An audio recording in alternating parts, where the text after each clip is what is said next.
Bonjour à tous. Comment écrire le mail de motivation idéal pour postuler? Le mail de motivation, c'est ce qui vient très souvent remplacer la lettre de motivation. C'est un petit peu la lettre de motivation 2.0. On doit y trouver un état des lieux de qui on est, aller à l'essentiel, être ultra synthétique. C'est en fait un condensé de la lettre de motivation. La longueur idéale pour un mail de motivation se situe entre 5 et 7 lignes. Alors, je vous recommande de postuler par mail, notamment si vous avez de nombreux postes en liste sur lesquels postuler. Ce sera plus rapide, dans l'air du temps, mais aussi le mail aura bien souvent plus d'impact qu'une lettre de motivation qui peut rendre le candidat un peu désuet. Et dans cette vidéo, nous allons voir ensemble comment rédiger le mail idéal pour postuler. La recherche d'emploi est un moment difficile, alors donnez-vous toutes les chances pour trouver un emploi qui vous correspond rapidement. Pour cela, si vous souhaitez recevoir des conseils pour votre recherche d'emploi, des astuces pour décrocher plus d'entretiens ainsi qu'une liste de compétences à mentionner dans votre CV, il y a un lien dans la description, vous n'avez qu'à cliquer, saisir votre email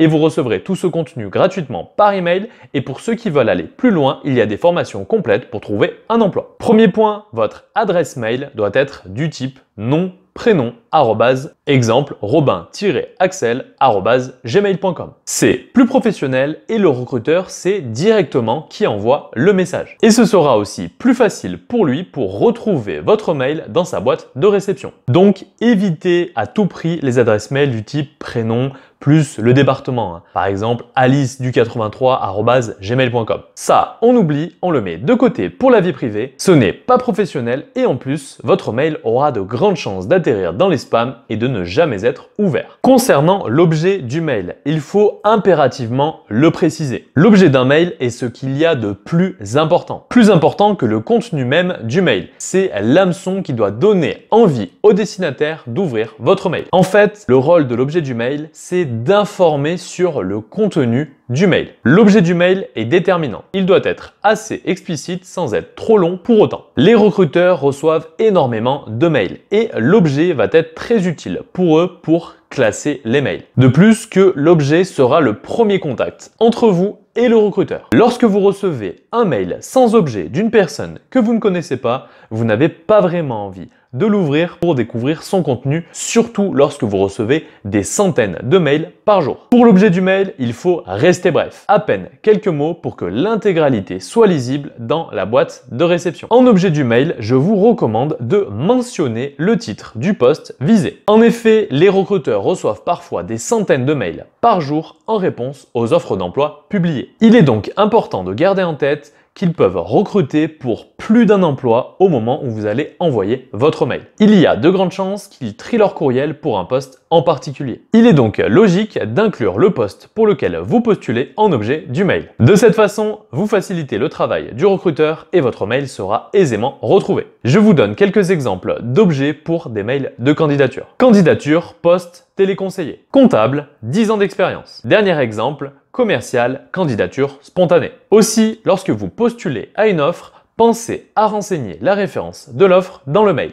Éventuellement, dans l'objet du mail, si la référence n'est pas trop longue, mais au moins indiquer la référence de l'offre dans le corps du mail. Cela permettra au recruteur d'associer votre candidature à une offre et il pourra directement retrouver les candidatures au poste en question en recherchant dans sa boîte de réception la référence de l'offre. Petite astuce, renseignez l'adresse mail du destinataire seulement à la fin pour pouvoir vérifier et relire votre mail avant de l'envoyer. Cela vous évitera notamment d'envoyer votre mail en oubliant de mettre votre CV en pièce jointe. Alors ça, c'est vraiment l'erreur classique et récurrente commise par les candidats. D'ailleurs, à mon sens, lorsqu'il y a une adresse mail pour postuler et qu'il n'est pas explicitement indiqué CV plus lettre de motivation, je vous recommande de remplacer la lettre par un mail de motivation et de ne mettre en pièce jointe que le CV. Dans ce cas-là, c'est le mail qui fera office de lettre de motivation et qui sera un condensé de la lettre au format mail. Par contre, si en pièce jointe sont demandés le CV plus la lettre de motivation, dans ce cas-là, le mail est vraiment ultra court, il tient sur 2 lignes et introduit simplement votre candidature avec les formalités du mail. C'est un mail juste pour la forme, vous l'attaquez par Madame, Monsieur, dans le cas où vous n'avez aucune précision sur le recruteur,